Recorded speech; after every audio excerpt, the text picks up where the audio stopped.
Yeah, I like always thought that like I wasn't like I wouldn't be able to have tattoos and like work. My last boss, my first AD, had like sleeves and hand tattoos and like gauges bigger than mine, and it's just that's creative people, you know.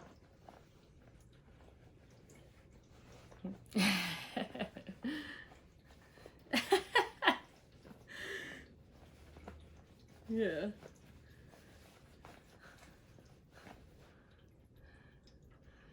Janet, just get a tattoo. Do you have a tattoo? Should do it.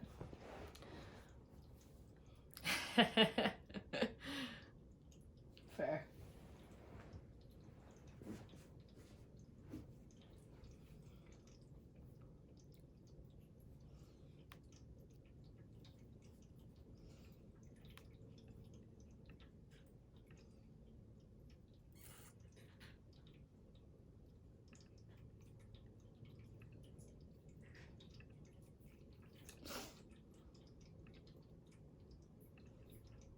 Mm.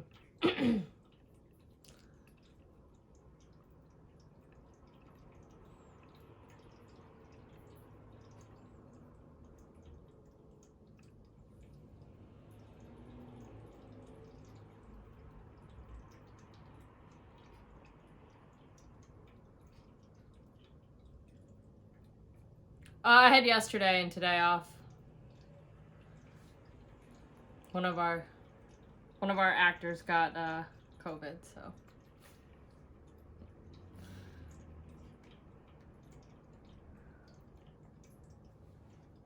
Yeah.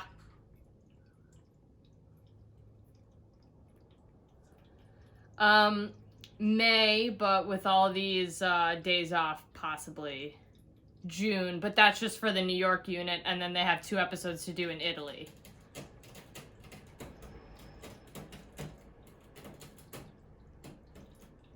Yeah, not on this job, but I know that they'll hire local over there, but for the last few days in the New York unit, we're going to Virginia, and I don't see why they wouldn't take us, like, to hire local down there, and it's just for, like, 3 days, and it's a big cast, so I don't see them. And for those who don't know, I work directly with the cast. I'm the first team production assistant, first team PA. I'm with the cast all day.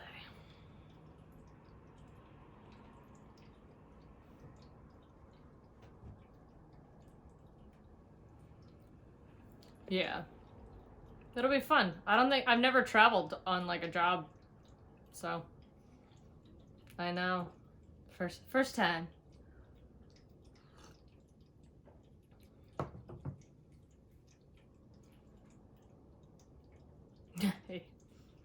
Yeah, with equipment.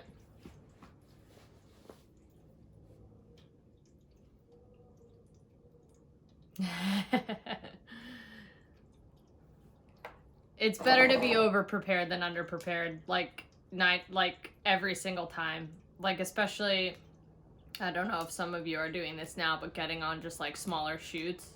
And when I was getting on smaller shoots and I had like my all-star backpack and I was just like the person who had everything. Like I even had like hair gel in my bag at some point, and it was like super helpful, and it was my own personal. It's not like I brought it because I'm like, oh, somebody might need this. I just like had hair gel in my bag and they ended up needing it. It's crazy.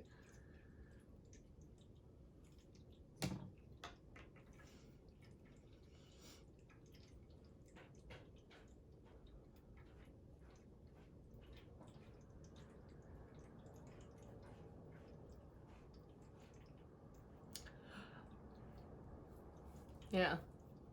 Without without also like bringing like 4 backpacks, you have to figure out the things that you can fit into like one bag. Um, yeah. I bought packing cubes.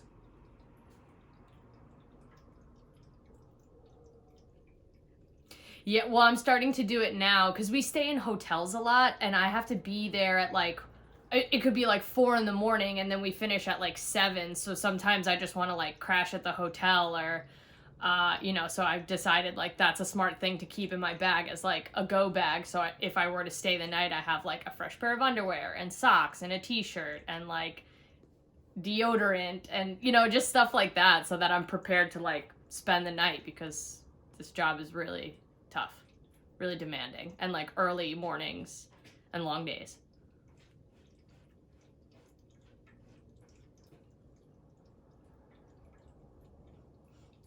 Yeah. Yeah. Oh my God. Oh my God. The amount, like I remember, you'll find this story funny. So like a couple years ago when I first started, and I told my dad, I was like, "Hey dad, I need like new clothes for work." Like thinking, like a huge jacket for like the New York winters and like boots and stuff. And he's like, "Oh, okay. We'll take you to Banana Republic and Gap and we'll get you some like nice suit clothes." And I was like, I need to go to REI. I need like mountaineering gear. Like pretend that my job is to climb Mount Everest because that's basically what I do outside in the New York winters. And I bought a heating vest. Like it has a battery pack and it's a vest that heats up. Oh, lifesaver. But you can write all this stuff off too. Like I'm starting to learn that a few years in now. It's like all this stuff I can write off and it's amazing. My dad's my accountant.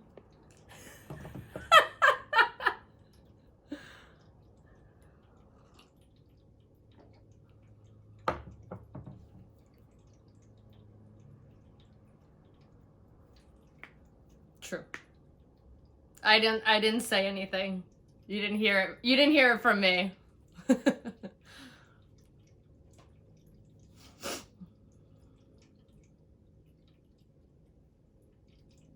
Yeah.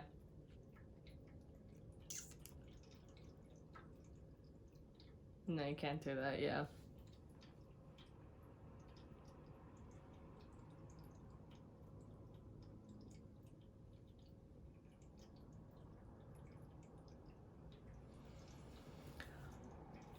Yeah. Ugh.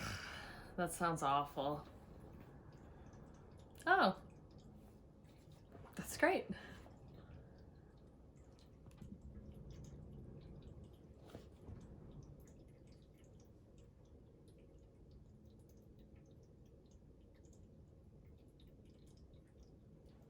Yeah. Well, that's also a thing too, is just like be organized.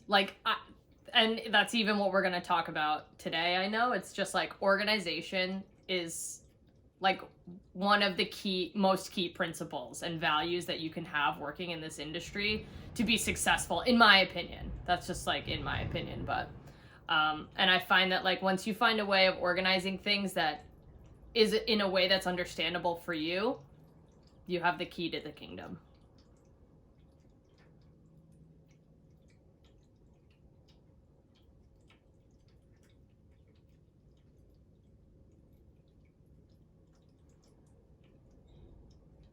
Yeah. I think we use a lot of brain energy thinking about like what do we need to bring and what do we need to do and how can we do this and how can we do that, and the more that you prep in advance while you have like the brain power to, even something as simple like I do this every day. I pick out my clothes the night before.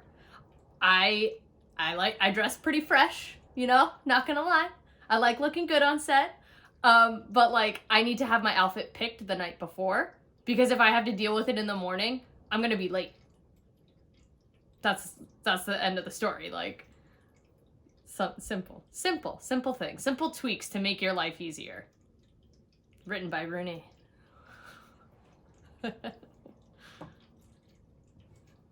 Are you that way?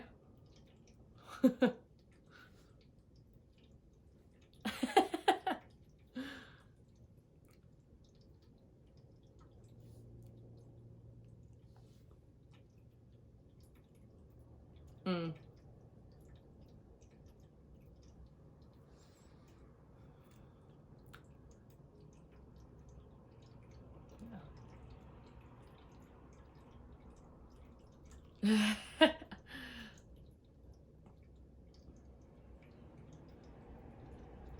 I don't drive, so.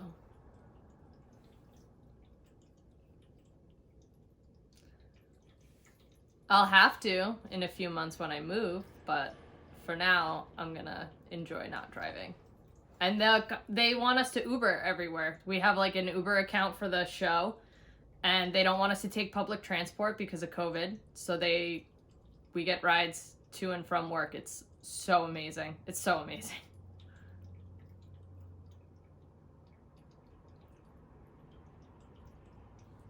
It's a smaller chance of just one person than like, 20 people on a train car, or like the 100 people that you pass to get there.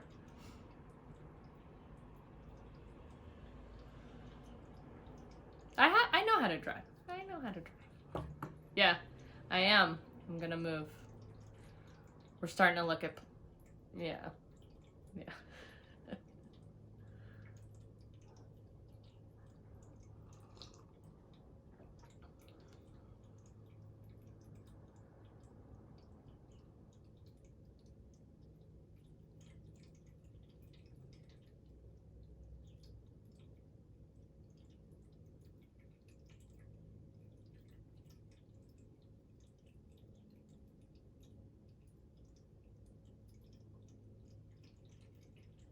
Yeah.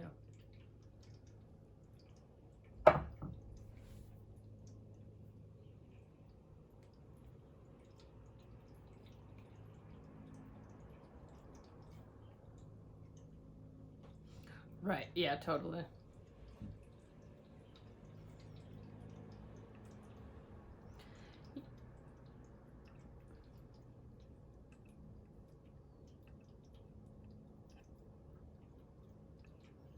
Yeah. Oh my god.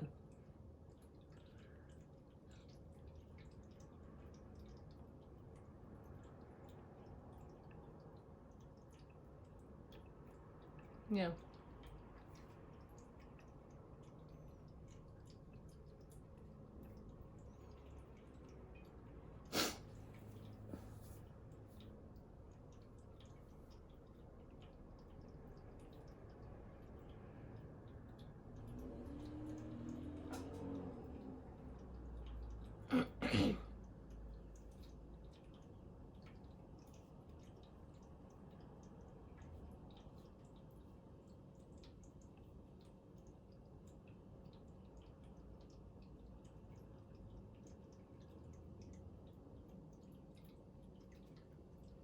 Hi.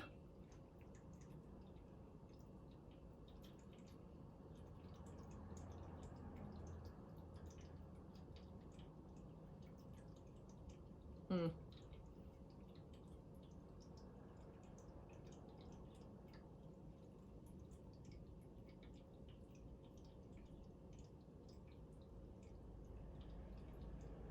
Oh.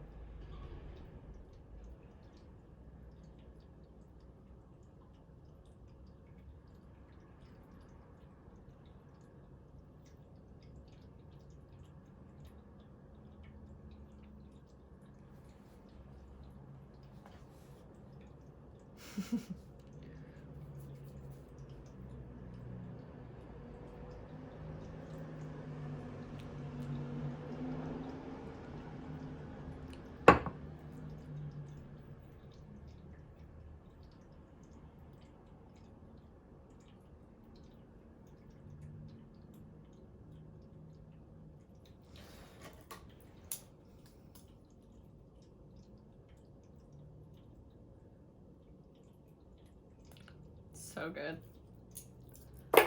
It happens to me, like I'm on a job and the text messages just keep flooding in. And I think like a lot of people have also left New York or left the industry like through the pandemic, so the opportunities are just that much more present because people hear that you're in New York and you're still working, and they remember you. And they like people have also texted me being like, hey, I know you're working, do you know anybody that I can, like, do you know anybody looking for a job? Like, people have contacted me to help them with hiring. Yeah.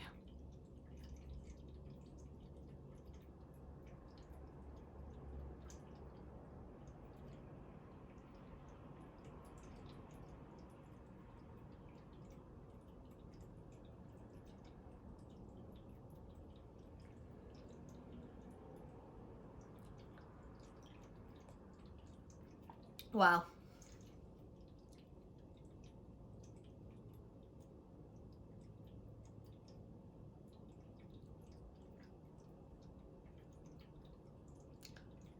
Wow.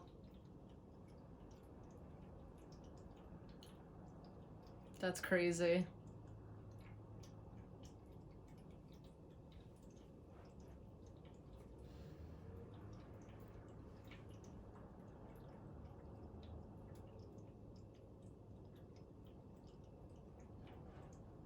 Mm.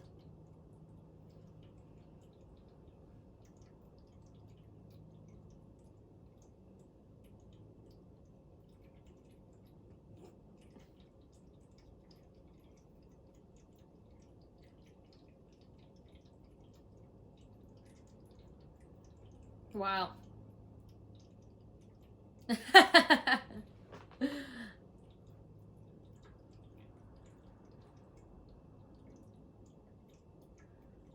Yeah,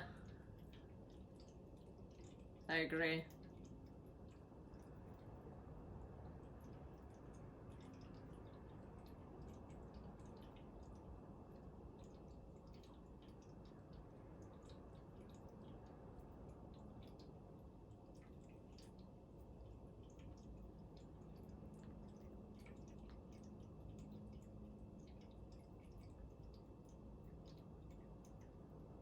It's the leap of faith. It's like the first part where you're like, I've done as much as I can without actually like getting a job, or it's that big leap of like going from no work to putting yourself out there, and it's tough. Like I know how hard it is because you feel so like safe and comfortable in the bubble, but like nothing, not like the COVID bubble, but like your personal bubble, but nothing good happens. It like everything amazing happens outside of the bubble, and you just got to take a look, and like you have to be okay with like every great person in this industry has failed at one point or another, and has probably failed multiple times. So you have to just be okay knowing that at some point like you will fail. But that doesn't mean that you're not good at your job. That doesn't mean that you're not doing the right things. Like there are so many other elements, and like, you know, last time we were talking about how I got fired from a job. Like, did that stop me from getting jobs? Absolutely not. Like now I'm getting better jobs, you know? So it's wild. You just got to dust yourself off and keep jumping.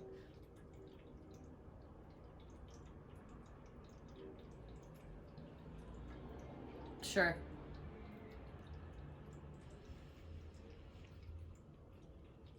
Yeah.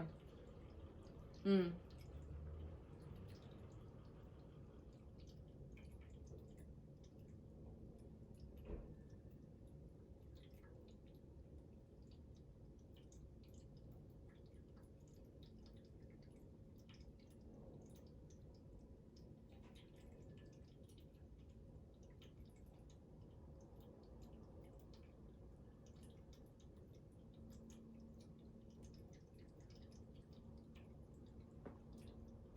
Yeah. Yeah.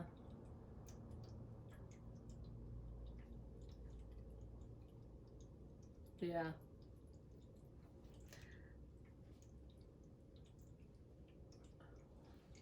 Yeah. Yeah.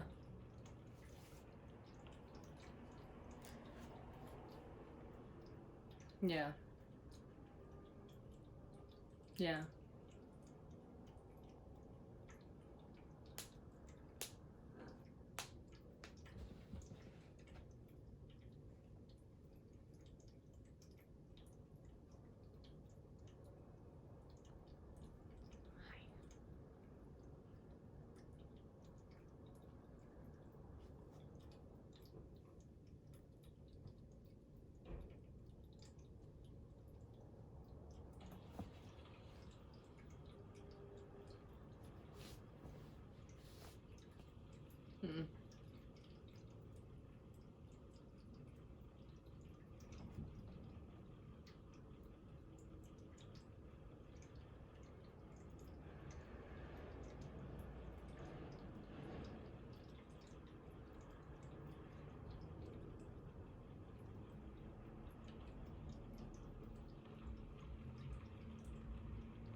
Nice.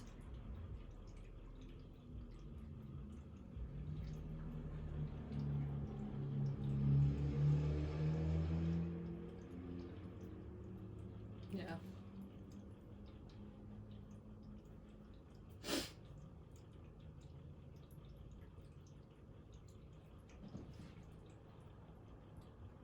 Mm.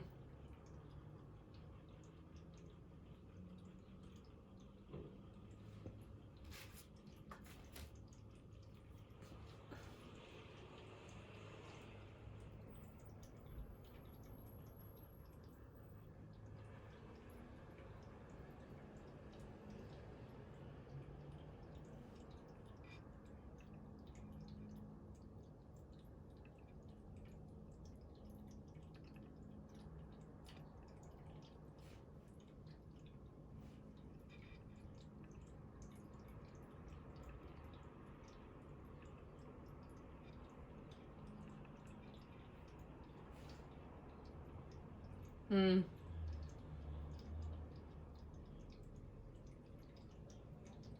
Yep.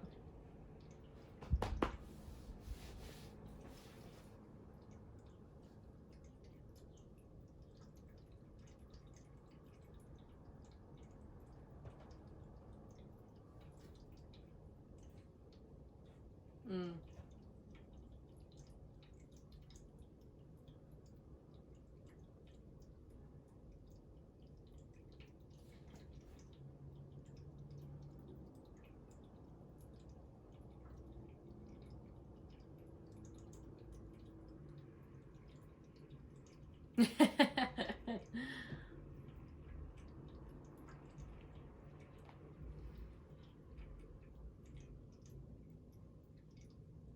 Mm.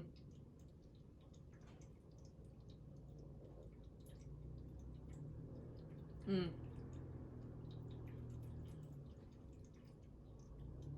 That's very true.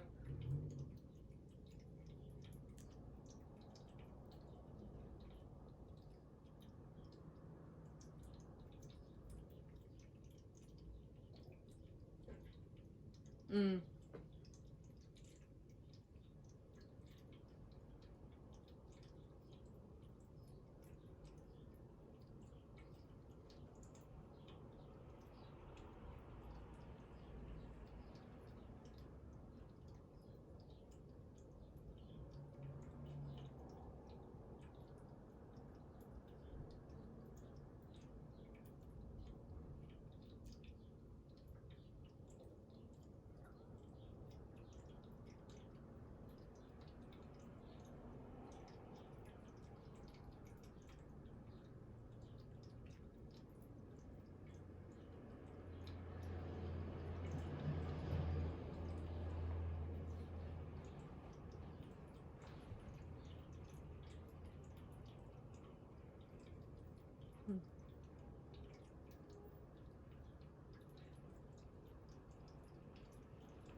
Yeah.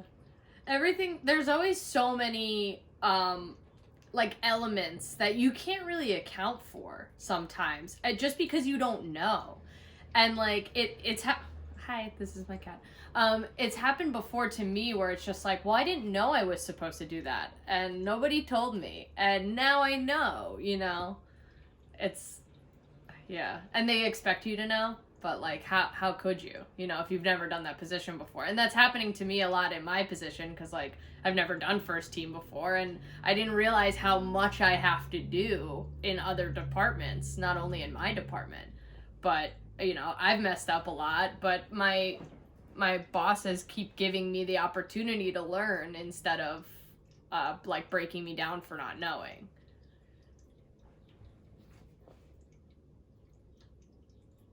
Yeah. Yeah.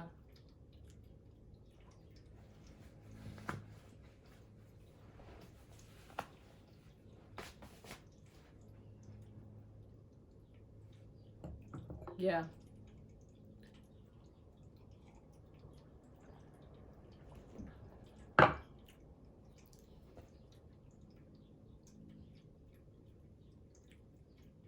Yeah.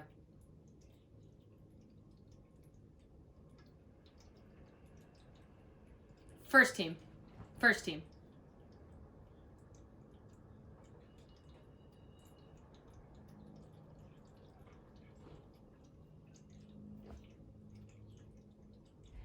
Yeah.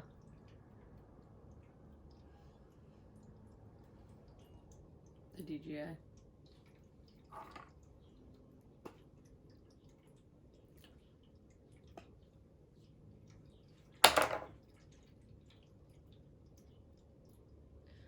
Yeah.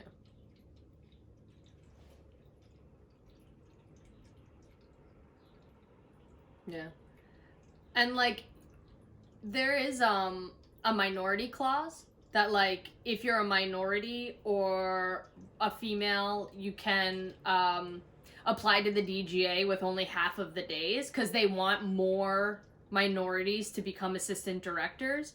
But I could do that right now, but I know that I wouldn't get hired because I don't know what I'm doing, you know? Like as a second AD.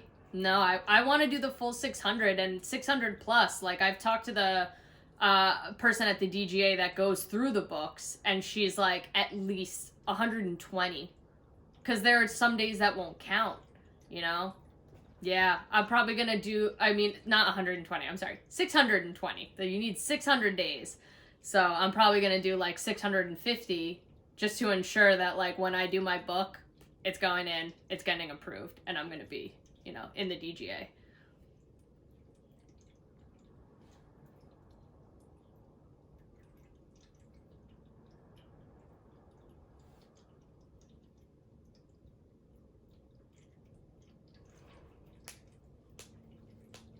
Yeah. Yeah.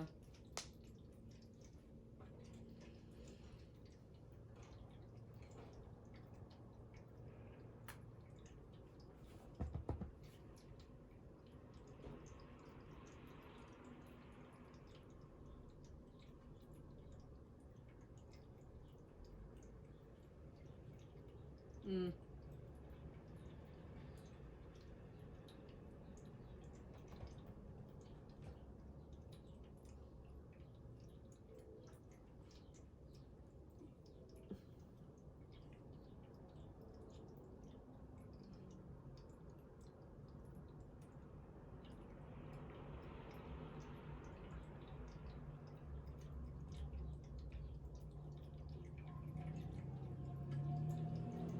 Right.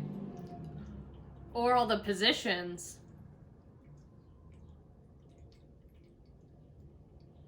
Yeah.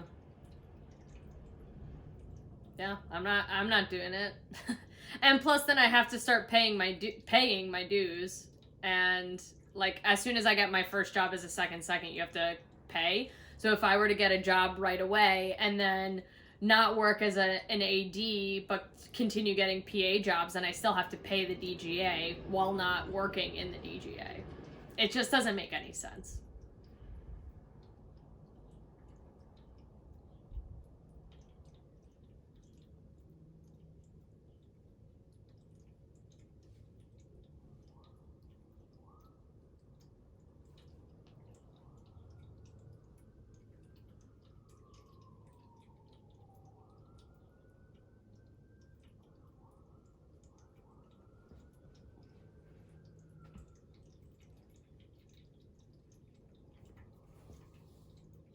Yeah. I mean, unions are great, but like you they're strict.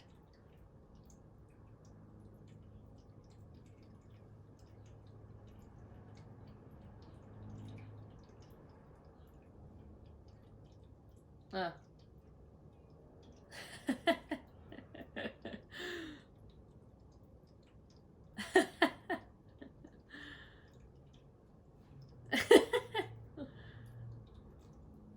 Yeah.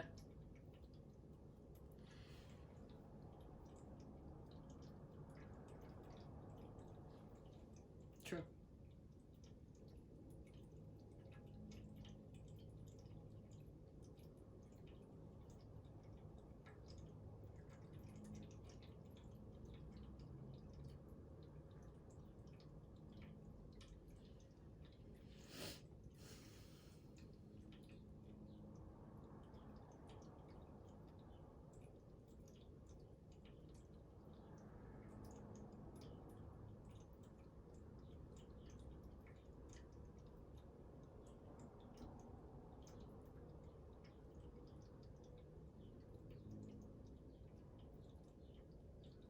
Mm.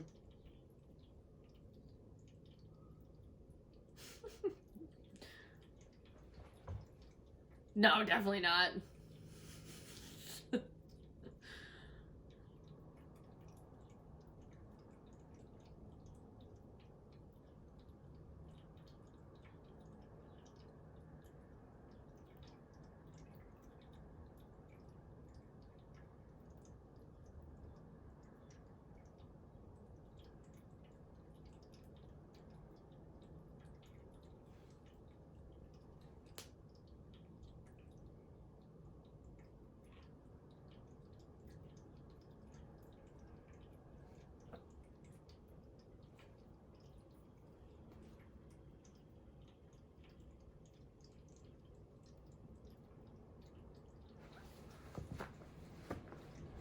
It's all union work.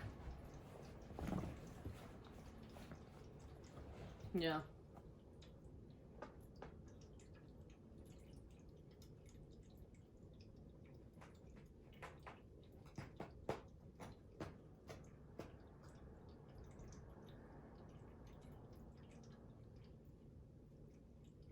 I'm not in a union, yeah, as a PA.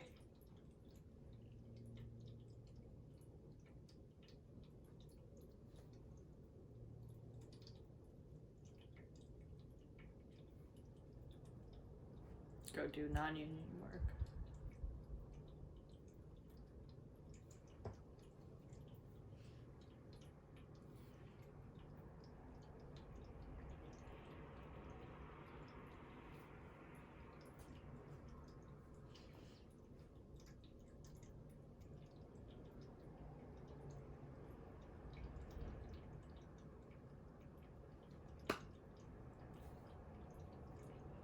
Bye.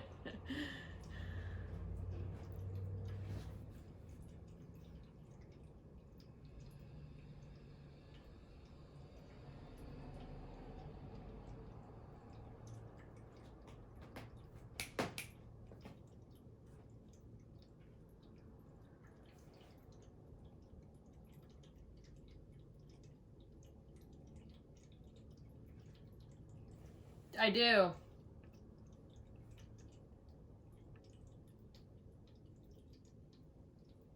Yeah. All right. So I did script supervising for a very small. It was like a weekend shoot. You know, just some folks that wanted to um, see their stuff and how it would look on camera.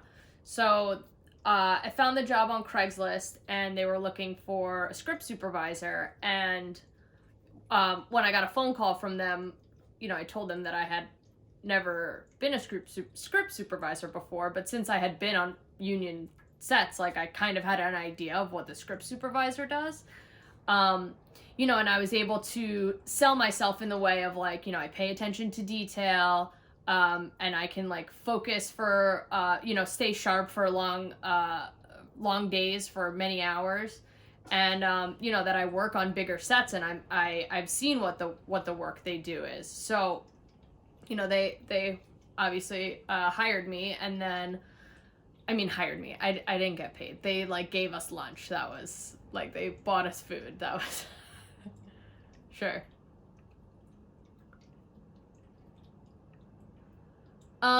Because I just wanted to like one, it was the winter, so I just like I wanted stuff to stay busy, and I wasn't working consistently. Like I wasn't working Monday through Friday. I was still day playing, which, you know, I would just work like maybe 2 or 3 days a week.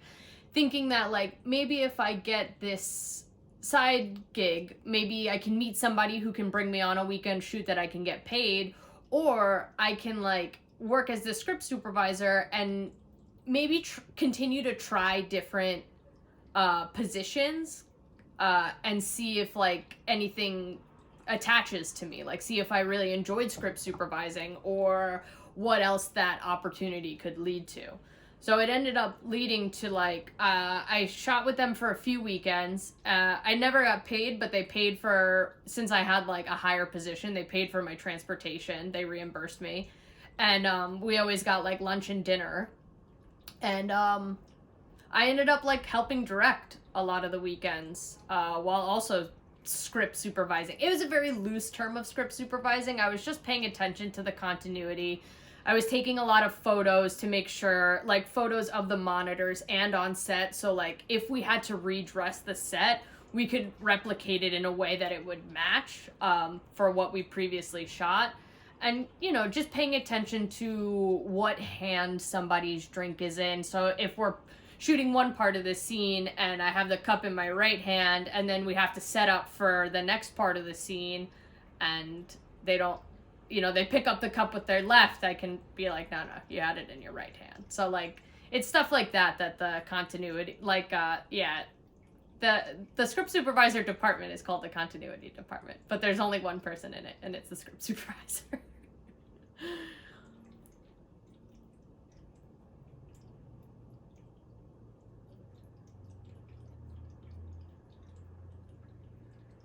Yeah.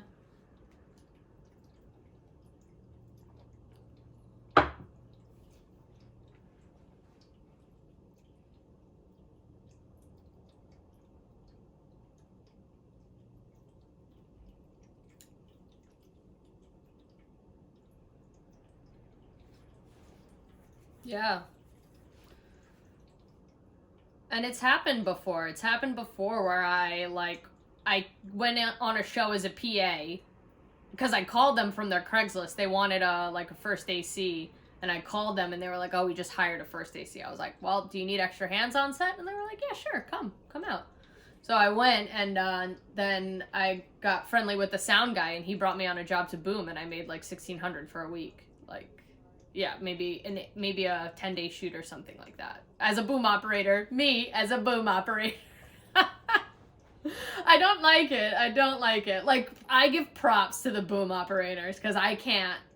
I'm too short, so it was like really tough for me. I just like standing like this, like, please let this scene be over. Sorry, I'm on. So yeah, and the weekend shoots are amazing too because you just get to like see what people are doing and how people are doing things, and I think that also like can spark a lot of inspiration. If you are a filmmaker, you can see how they hired people or how they like brought on people to act, or like what kind of equipment are they renting. Like, if you want to filmmake, also if you want to make your own stuff, it's great to get on these shoots because you can just like see what other people are doing, and just how we were talking before, maybe you learn what not to do.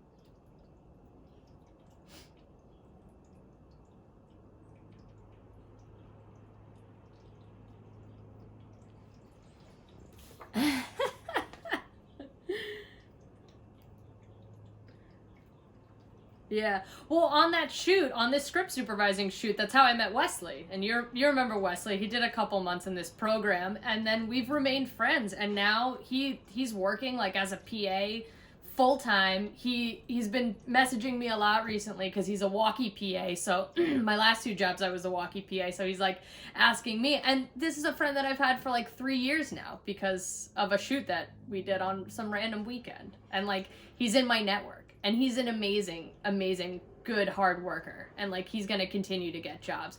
And he's doing a lot of stuff on the side, too. He's doing a lot of sound work. Like, he's making it, you know?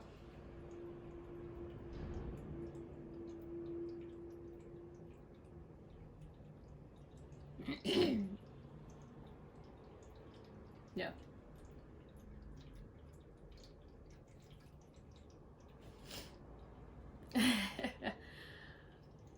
Um, yeah.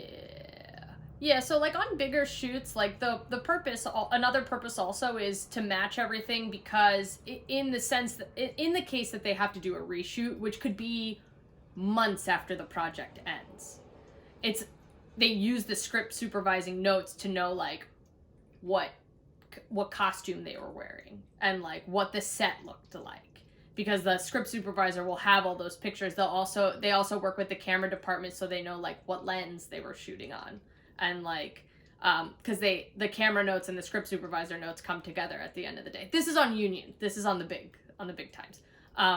These are the things that I learned on the big set, and I'm like, I don't know what they expect me to do as a script super. Like, that's a lot of stuff that I don't know how to do. But you know, it was a smaller shoot, so I didn't have to worry about that kind of stuff. But I was over prepared to do the job, because I was like taking pictures of the monitors, taking pictures of the sets. I like made my own spreadsheet of like we had 3 cameras, so it was like A, B, and C, the scene, the take number, the duration of the take, just like a quick blurb of like what the scene is. And then as we're doing multiple takes, I would sit with the director, and he would tell me which take he liked the best and ask my opinion of like which one did we like the best, and like, was the camera in focus the whole time? Did the lighting look good? Did the actors do the scene the best way? Whatever, like so yeah, it was, yeah, so I would just be like, okay, this was the best one, like, we'll remember, you know, I had it all on my sheet, and it was all the takes that he liked the best, so those are the ones that he can take and then edit them in the at the end. I did.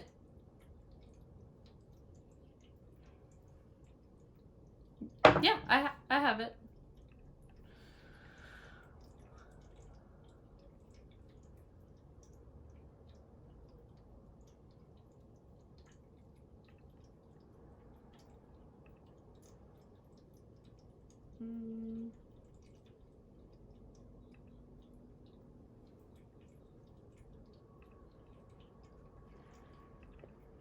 Here we go.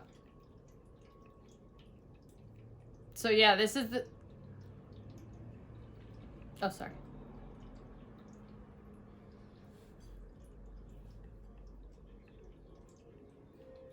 Yeah.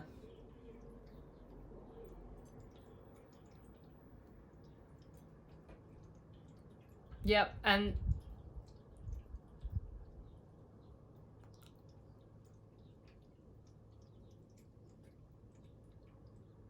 Yeah, no.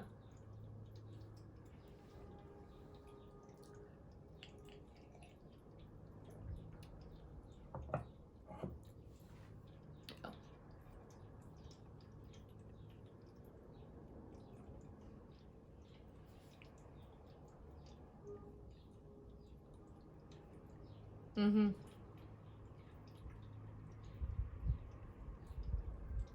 Yep.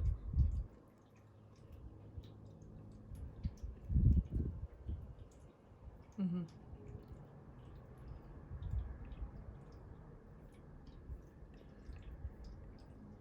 Baker.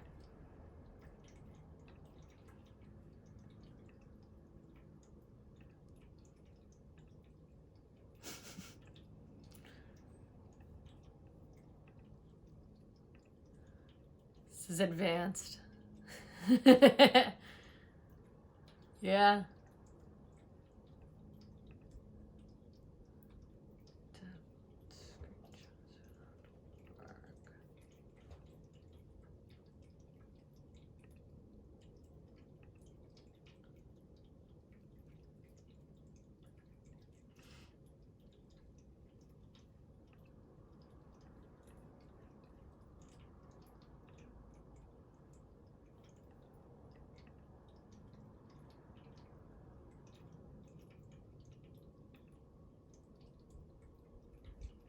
Yeah, no, and that's a good point. And that was like, this is only, if you see on the top here, this is only for one scene. I can't find my notes on the other scenes, But just as Janet was saying, so here I have the scene number, and then when we move the camera, it's now 5A, 5 Apple. And so I have the scene, the take, the cameras, because we had 3 cameras, so A, B, and C, and the shot on the A camera, on the B camera, and the C camera. So this was like a medium shot. This was the B was on wide, and C was a medium. And this is the coverage of like what, and this is me just making this up on like, I don't know what I'm doing, and like I'm gonna figure out a way to organize this all that works for me. So it's just like what was A camera looking at, and like what was C camera looking at, and like the description and notes of like who had what. And like I still have the pictures from this on my camera. Like I need to delete them because they're taking up so much space, and like this is never gonna, like they're never gonna edit it. Like that's the sad part about these smaller projects too, is like I think most of the smaller projects I did never came to full completion because once I'm there for and I'm there for the day or two, and I have nothing to do with the editing process and being there after. And I'm sure that if they were to be like, hey, do you have those notes? Like, I could probably find them somewhere on my computer, but, like, I'm not going to go searching for them now. So, yeah, I just figured out a template that worked for me, and I would spend most of the morning setting it up, and then just filling in the slots as we were going. I'm like,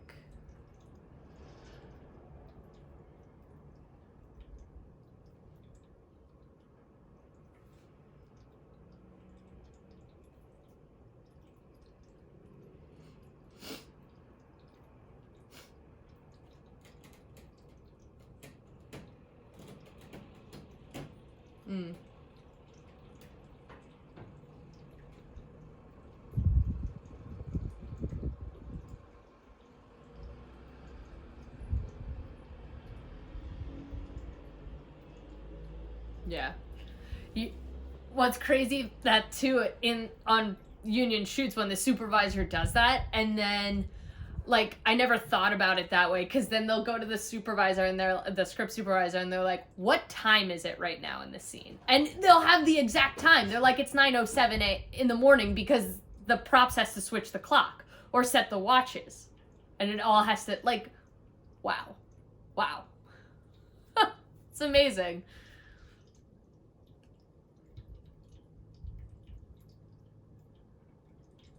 Yeah, no. Advanced. That's script supervising 500 level. Yeah. I did. Yeah. I downloaded one on my laptop.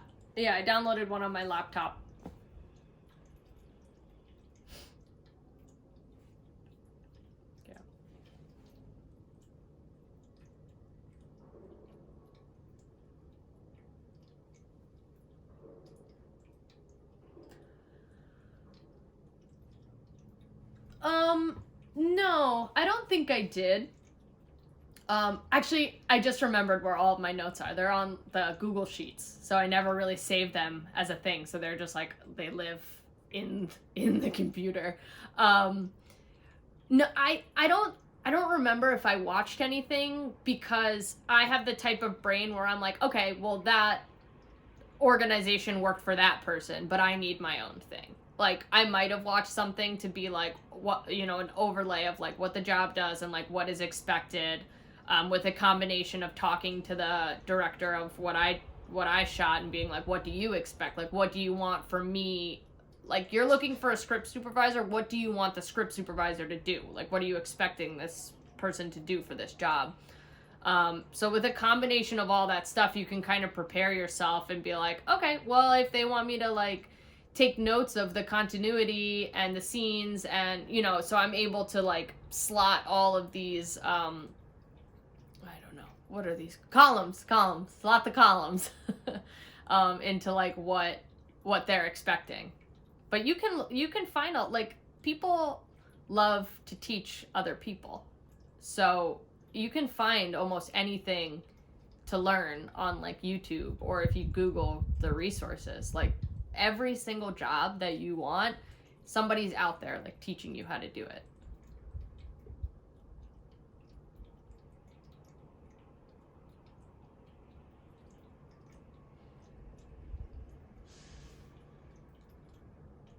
Yeah.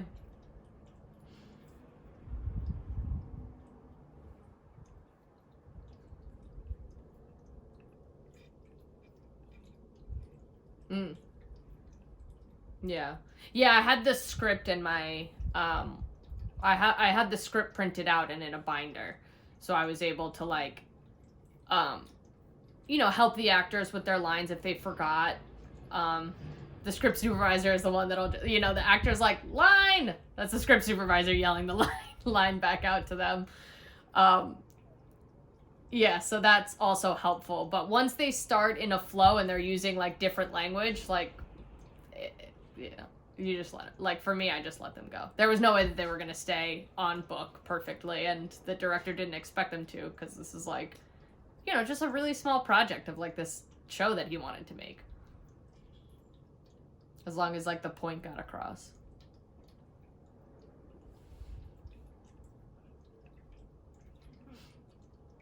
Oh yeah.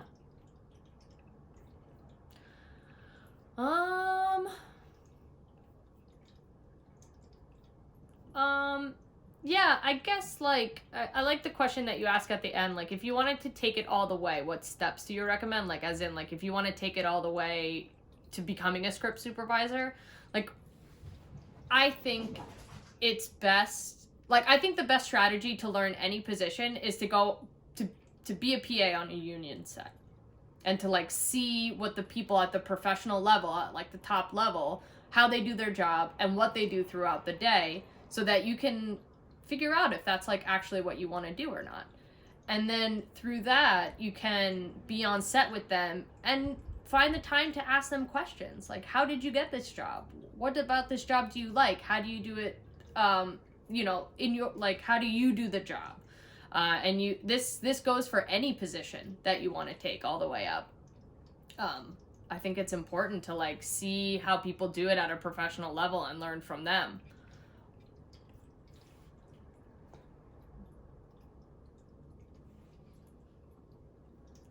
Yeah.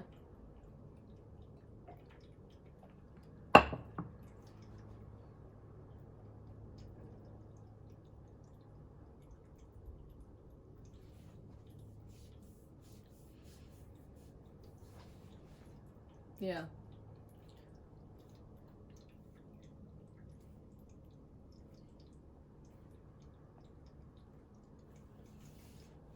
Script supervised.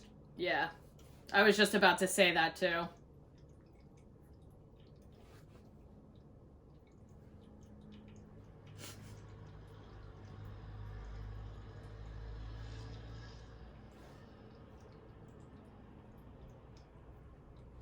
I just call her Holly. That's her name.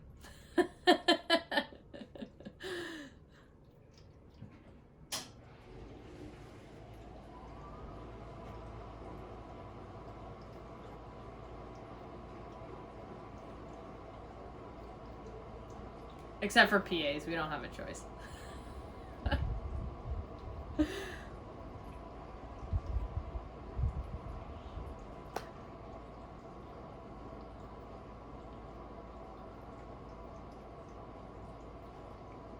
No, I'm, yeah.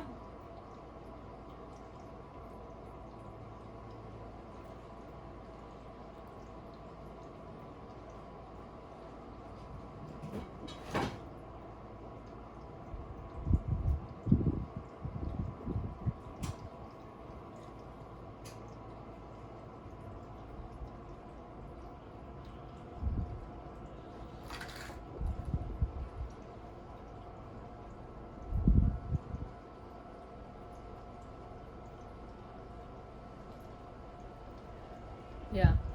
And have them be your mentors too.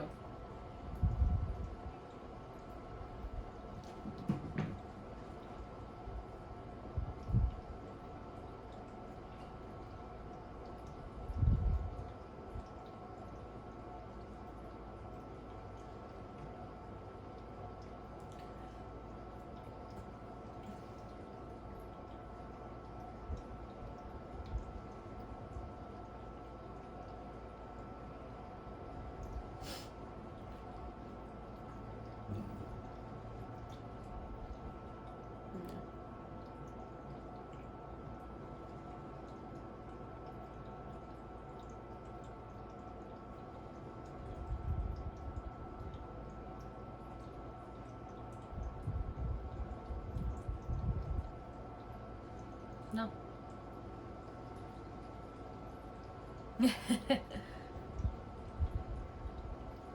It's the long game. Yeah, it's the long game.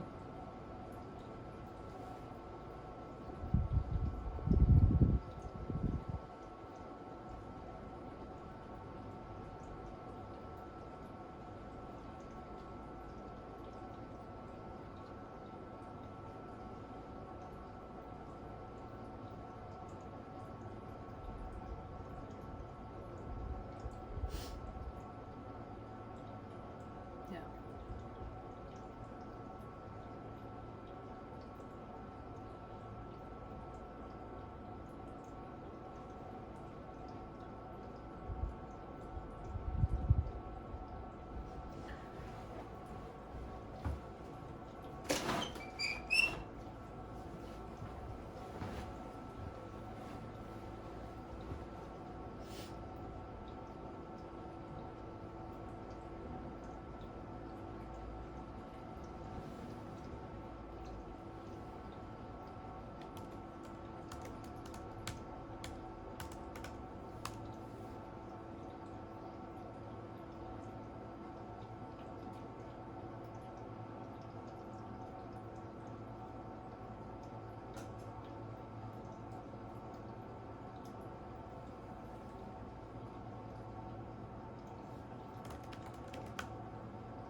Yeah.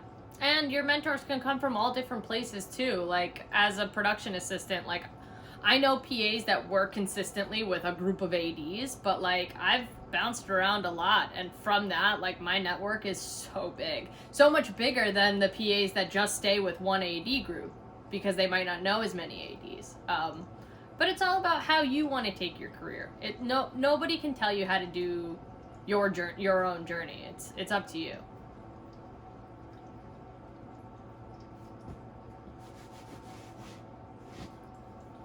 Yeah.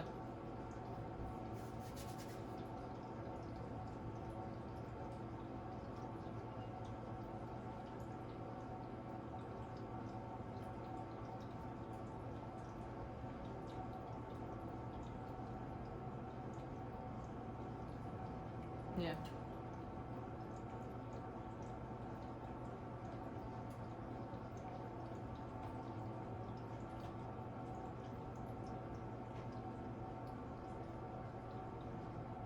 Yeah.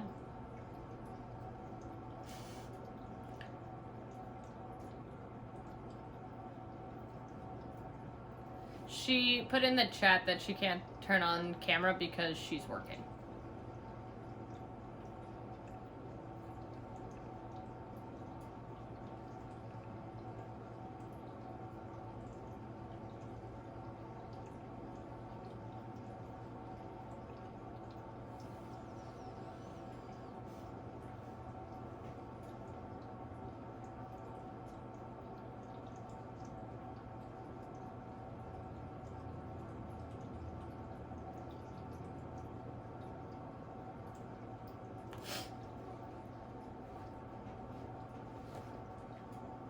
Mm-hmm.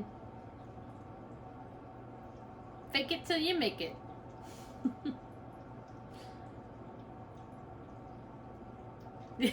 Nobody knows what they're doing. Yeah.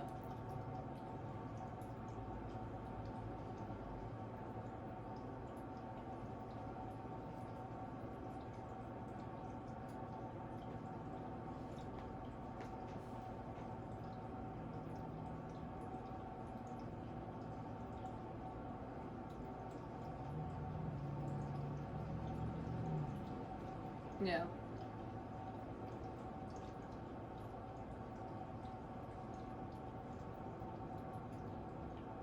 Yeah. But also, like, you never need to stress yourself out. Like, you don't need to be perfect at your job or whatever you're going to go do on a freebie shoot or a low budget. Like, you don't have to learn everything in the night before or the week before. Like, you don't stress your, like, I would recommend not stressing yourself out about that because everything might change on set, and then you've wasted all that brain power the week in advance prepping for something that like might not even work that way. So I think it's great to have a conversation with whoever hired you the day before, whoever hired you, when you're talking to them. Just ask them like what they expect of you, you know. That's always worked for me really well. Or when you get there on the day, you know, you can kind of assess and ask like what can I do to make this better for you? Like, how can I be of service to you?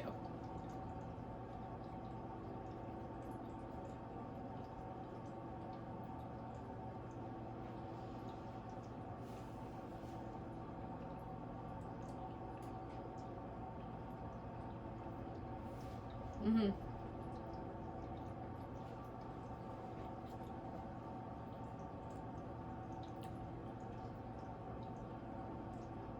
And I think that's impressive too, because you're asking somebody else how they, like, it's somebody else's project. Like it's their baby. You're just helping them take care of it. So I think that's always impressive when you're like, what do you like? You know, what do you expect from me? Like, what do you want out of me? Like, not in a bad way, but.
嗯，I like that.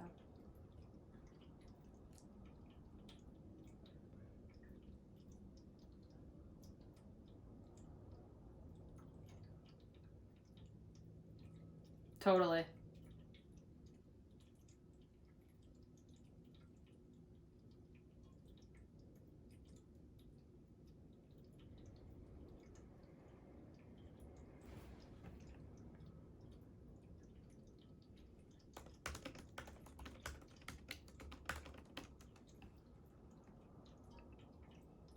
Sure.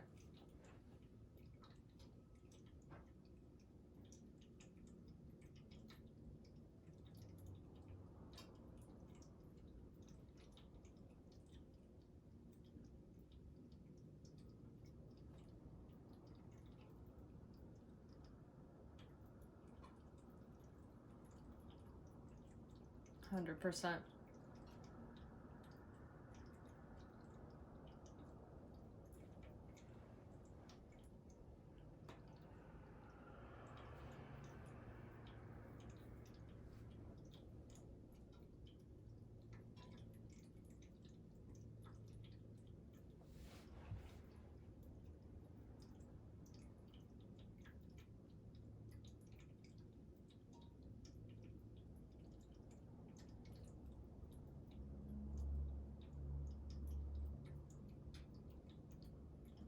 Mm.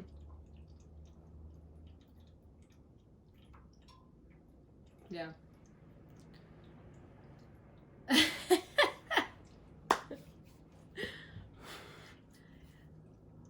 Yeah.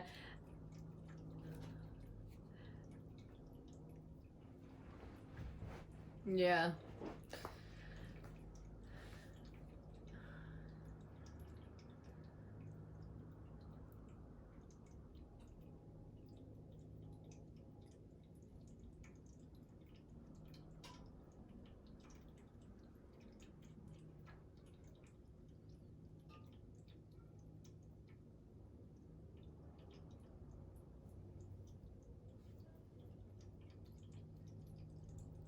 Yeah, it's so important. And also, like, on the flip side of things, just as we're talking about, like, you never know the circumstances. Like, the show that I'm on is so dialogue heavy. Like, the whole show is dialogue, and it's very important. We have the writers there all the time because they're rewriting as the scene is happening. They'll give actors a page of alts because they want them to say different things, and to have the other actors, like, not be, like, kind of catch them up. There's a lot of improvisation in my show also.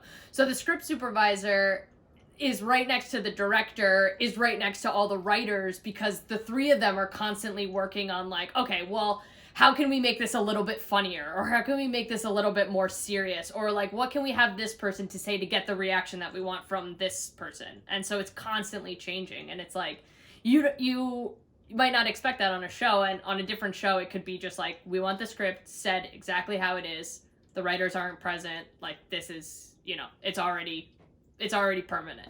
But, like, my show is very flowy, and, like, it's crazy, it's awesome.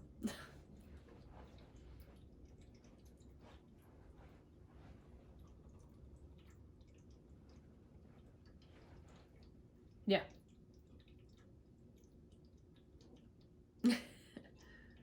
And they might not even be thinking about it too, because they're so laser focused on what they want to do as a director. And if they're new, it could be a little bit nerve-wracking for them. So, like, having somebody there as, like, hey, what would you like, kind of puts the person at ease a little bit, being like, okay, I have somebody who's, like, really trying to help me.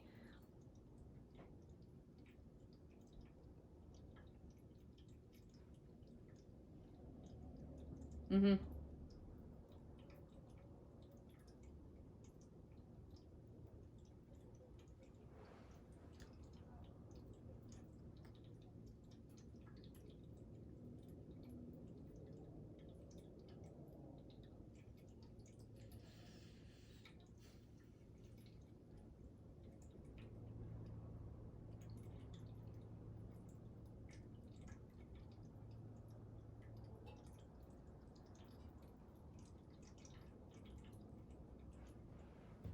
Mm.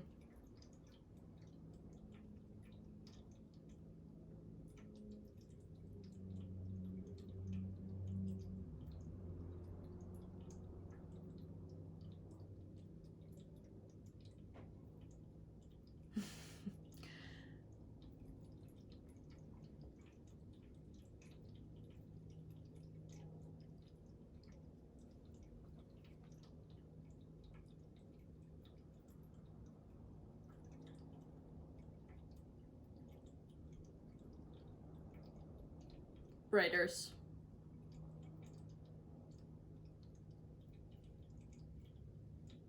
Yeah. A lot of our writers are also producers. Like, everybody's kind of mushy on the show. Everybody's got more than one hat on.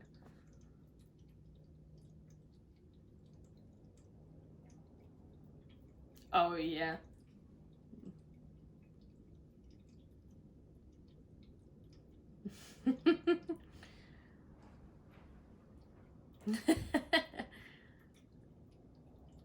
Yeah, yeah.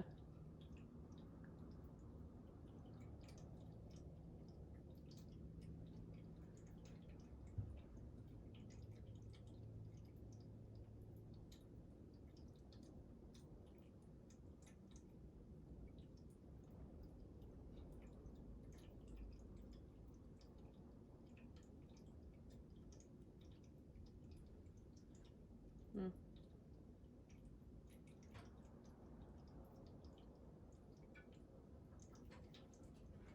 mm. Mm-hmm.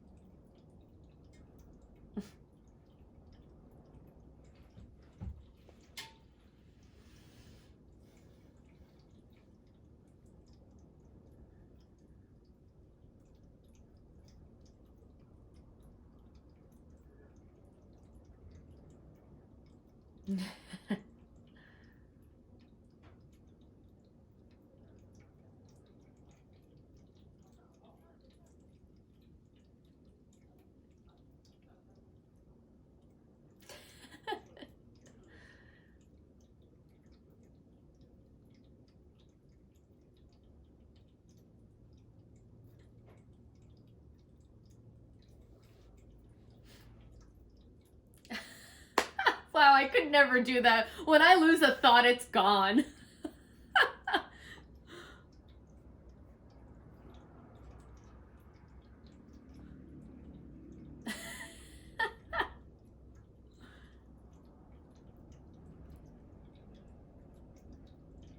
Mm.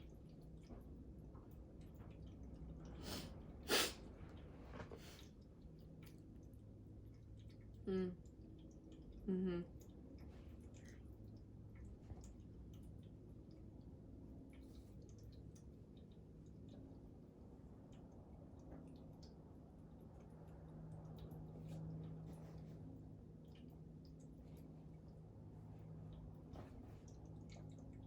Mm.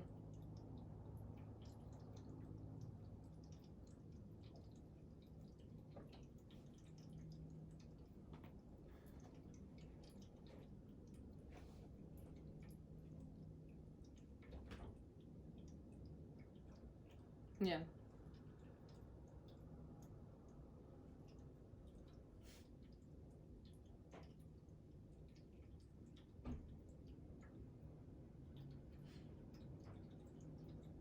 Mm-hmm.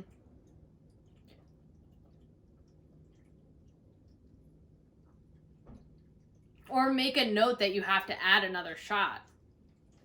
And like know that you have to add something in the future. Like that can be determined by the script supervisor and the director together.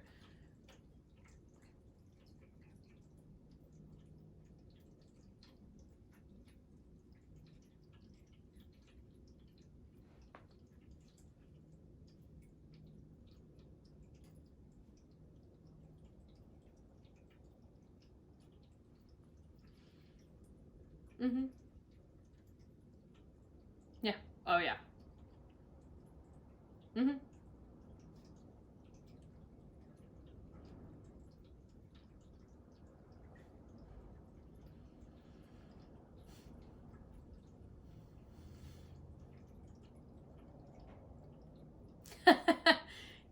You gotta come up with a solution also.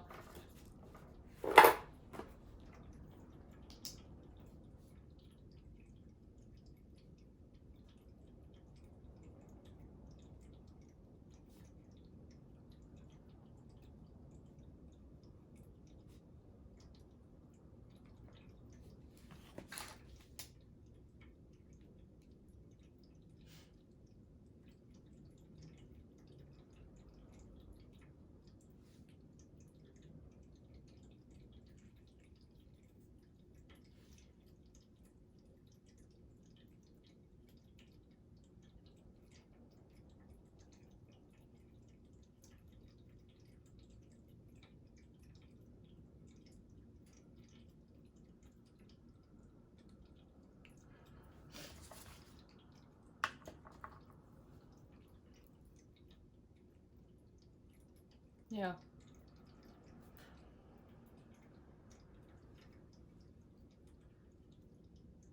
Yeah. That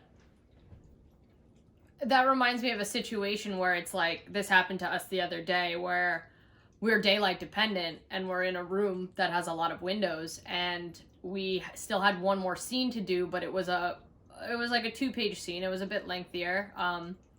And so they decided that we would move that scene to another day because we were fighting the light. We're probably not going to get it. Which is an amazing decision because you're not wasting anybody's time there. Like, sure, you might, but this is exactly why the continuity is important. So we know, like, who was where, what looked like what, who was wearing what length their hair was. Like, that's a thing too. Like, hair, beard, like, all of that has to match. And so, when you're fighting the light like that and you have to make those decisions, like, that takes the whole village to decide that. It's also like the producer's call too, but lighting is so important, and that also is with continuity also, because then you have to work with the gaffers. They have to know what time it is so they can make it look like it's that time. So crazy.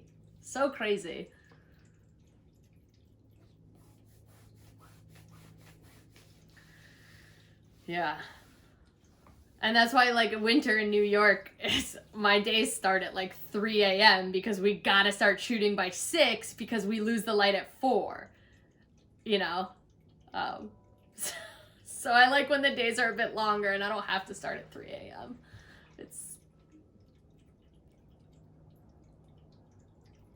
I love that. Yeah. But also, as the first team PA, I'm, like, with the actors while they have to go through hair and makeup, so I have to be there before the first actor gets there.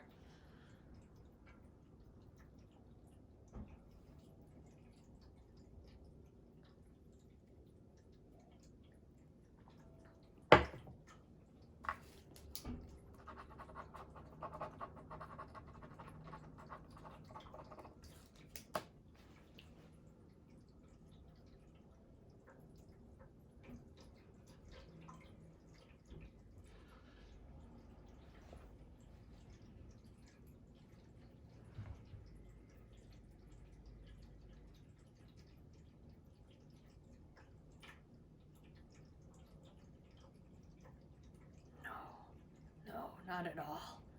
You...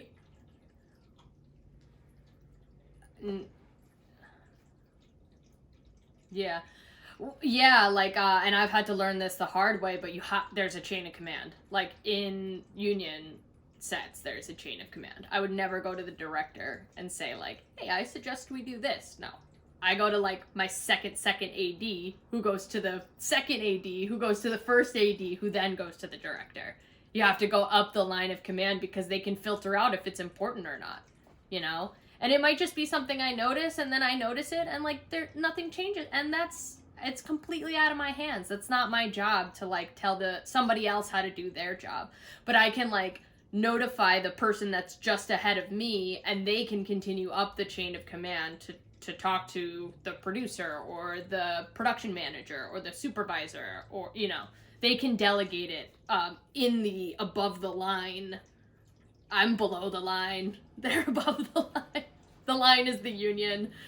But yeah, chain of command. It's very important. And it's like, I have a hard time with it because I have a hard time with authority and rules and following rules. But, like, I have to learn how to do that because that's how it works. And I'm not going to change it, you know?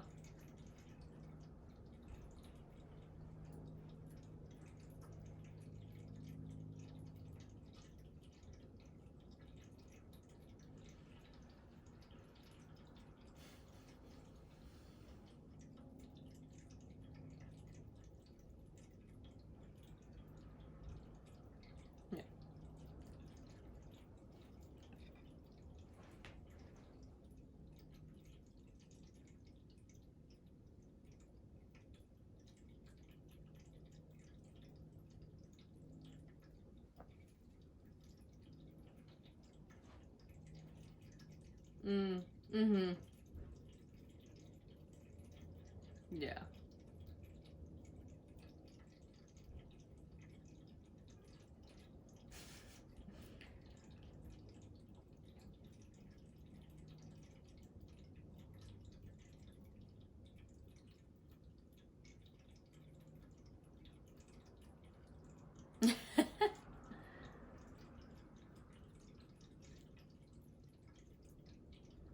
Yeah.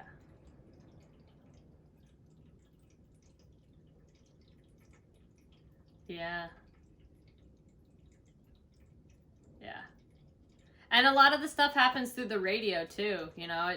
It's like, when there's, like, a mistake that's made, I don't like when somebody calls somebody else out on the channel that everybody can hear, because it makes the person look bad. Like, and that's happened to me, and it happens to me all the time because, like, that's just how it is. And so if I feel like that was inappropriate, I'll go to the person and be like, hey, the next time I make a mistake, can you just tell me in private and not blast it over the radio? Because now I look like I'm not doing my job when I was doing this and that, you know.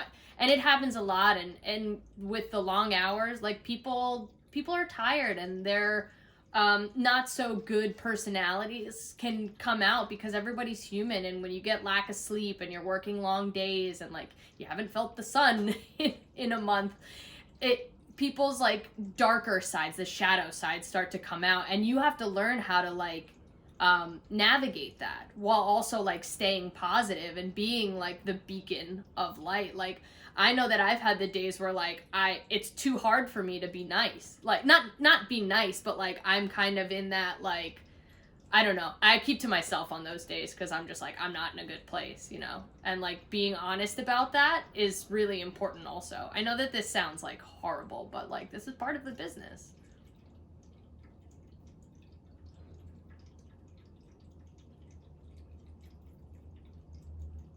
Yeah. Yeah.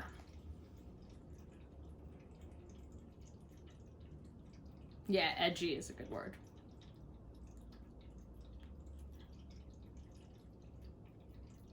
Mm-hmm.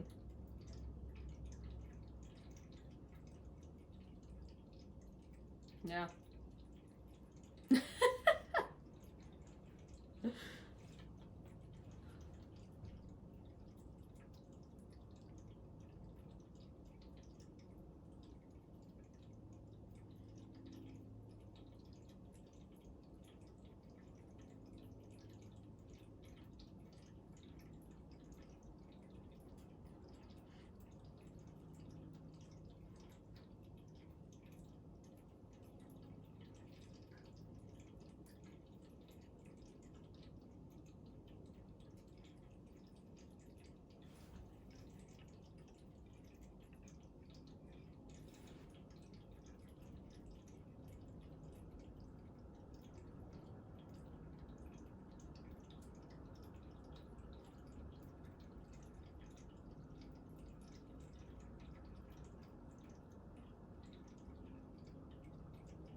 Mm-hmm.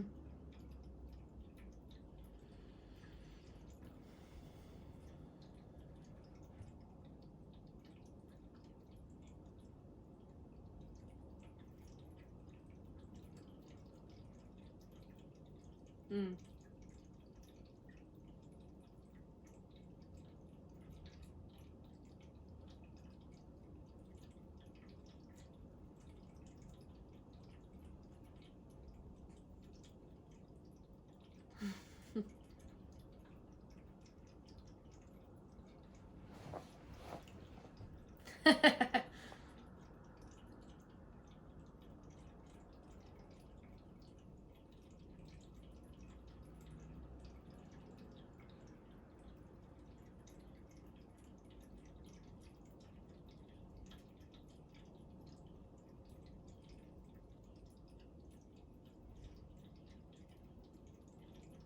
Mm.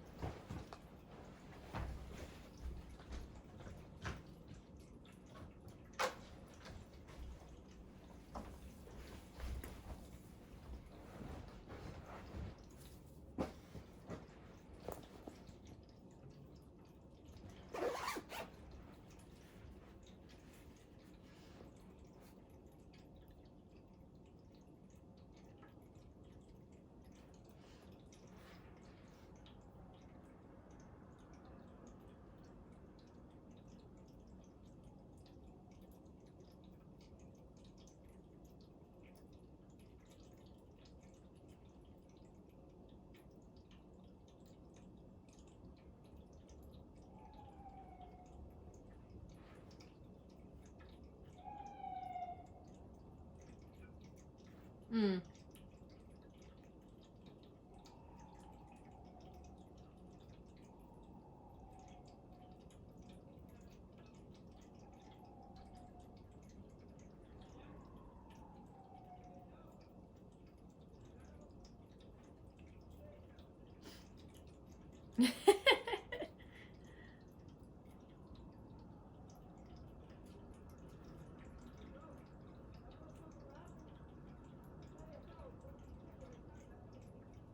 Me? Oh, yeah. No. I mean, it's open just like a tiny smidge, but, you know, I can't control what people do outside. No, I'm not in the city. That's why I like it out here. It's quiet. Oh, totally. But like in New York City, it's just siren after the next after the next. I live in Jersey City. I'm like right next to the city. So I'm like, all my jobs are in the city, but like right outside of the city, I pay less. I pay less for my apartment, and it's quieter.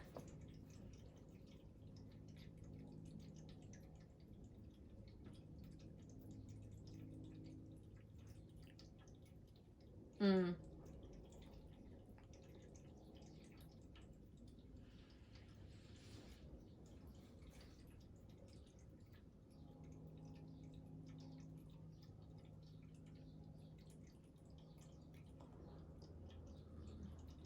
Mm.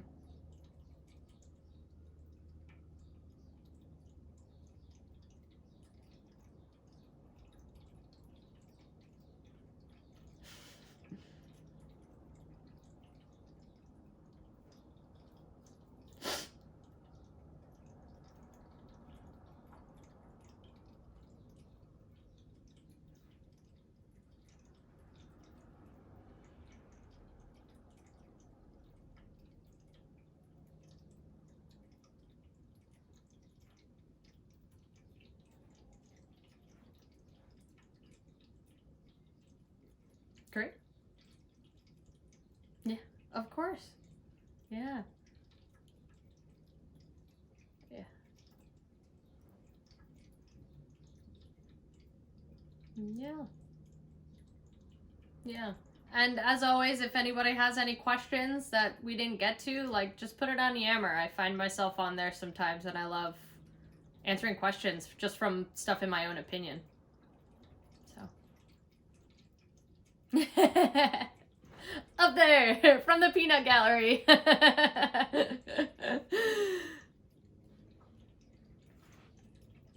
All right. Great chat. Bye.